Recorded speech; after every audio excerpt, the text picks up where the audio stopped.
dans 1 Thessaloniciens 5,16, soyez toujours joyeux. C'est un ordre, c'est une injonction divine et Dieu ne nous demande pas d'être joyeux comme ça, gratuitement, sans nous avoir donné aucune ressource.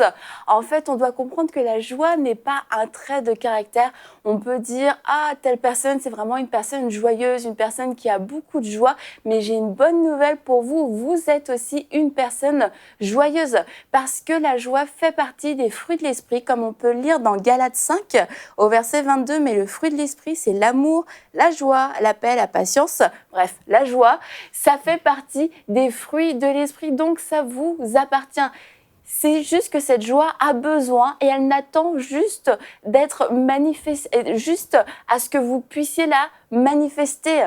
Et lorsqu'on n'a pas conscience qu'on a cette joie, on n'a pas conscience qu'on a le potentiel de manifester et d'exprimer cette joie et d'être aussi une personne joyeuse. Et en fait, on pourrait comparer ça à de l'argent. Si j'ai 100 millions d'euros, 100 millions de dollars, j'ai pas besoin que quelqu'un vienne me dire « tu es riche ».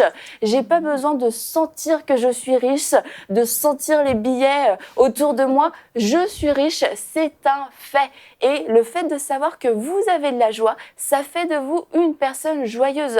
Alors l'argent, on peut se comporter quand même d'une façon pauvre, comme si nous n'avions rien. Et on peut se dire, la joie aussi, on peut peut-être l'économiser, ou cas où j'en donne un petit peu trop le lundi, peut-être que le vendredi, j'en aurai plus assez.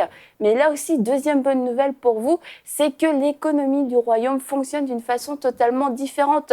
Plus on donne et plus on en a. Pourquoi ? Parce qu'on sème et on récolte, on sème et on récolte.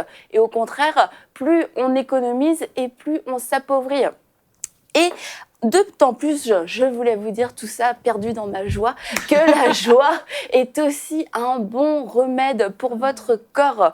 On lit dans Proverbe 17, 22, « Un cœur joyeux est un bon remède, mais un esprit abattu dessèche les os. » Et une des choses aussi, c'est que quelquefois, on ne sait pas pourquoi on peut être joyeux. Ok, j'ai la joie en moi, mais alors, est-ce que je dois avoir une raison de manifester ma joie ? Alors oui et non. La première raison pour le oui, c'est que quelquefois, on regarde juste dans la mauvaise direction. Vous êtes en voiture et il y a un super beau paysage et vous êtes juste en train de regarder de l'autre côté où il n'y a rien du tout à regarder et vous trouvez ça long, vous trouvez ça pénible, vous dites c'est quand qu'on arrive, etc.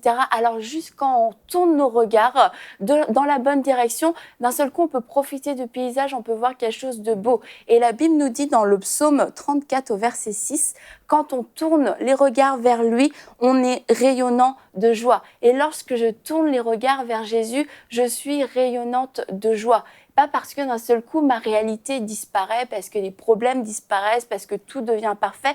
Mais en Jésus-Christ, oui, tout devient parfait. En Jésus, j'ai ma solution. En Jésus, j'ai une provision. Donc, ce n'est pas que ma réalité disparaît, c'est juste que je la vois au travers de Jésus-Christ. Et lorsque je vois les choses au travers de Jésus-Christ, je vois une solution qui est déjà entre mes mains. Je vois une provision qui est déjà arrivée. Donc, je peux être rayonnant de joie. Et pour dire non, on n'a pas vraiment besoin non plus de raison, c'est parce que la joie est quelque chose en nous. Ce n'est pas un point d'arrivée, c'est pas une conséquence, c'est juste un point de départ et on n'a pas besoin réellement d'une raison lorsque nous sommes enfants de Dieu pour être joyeux et pour manifester la joie. On a surtout besoin d'une décision. Et si je prends la décision d'être une personne joyeuse et de ne pas me faire voler ma joie par le diable, de ne pas lui laisser cet accès-là, je vais être forte. Parce qu'on lit dans Néhémie, ne soyez pas triste, car c'est la joie de l'Éternel qui fait votre force. Donc ne vous faites pas voler votre joie, ne cédez pas votre joie au diable. Vous êtes fort, non pas à cause de vos propres forces, non pas à cause de vos circonstances, mais à cause de cette joie qui est en vous, cette joie qui est dans votre esprit et que vous pouvez manifester en tout temps, de la manière dont vous le souhaitez. Et surtout, tournez toujours vos regards vers lui, parce que c'est là que vous allez puiser aussi votre force. Ne manquez pas la vie en regardant dans la mauvaise direction. Tournons nos regards vers lui aujourd'hui et soyons rayonnants de joie. Retrouvez la suite de ce programme dans l'émission Bonjour chez vous sur EMCI TV.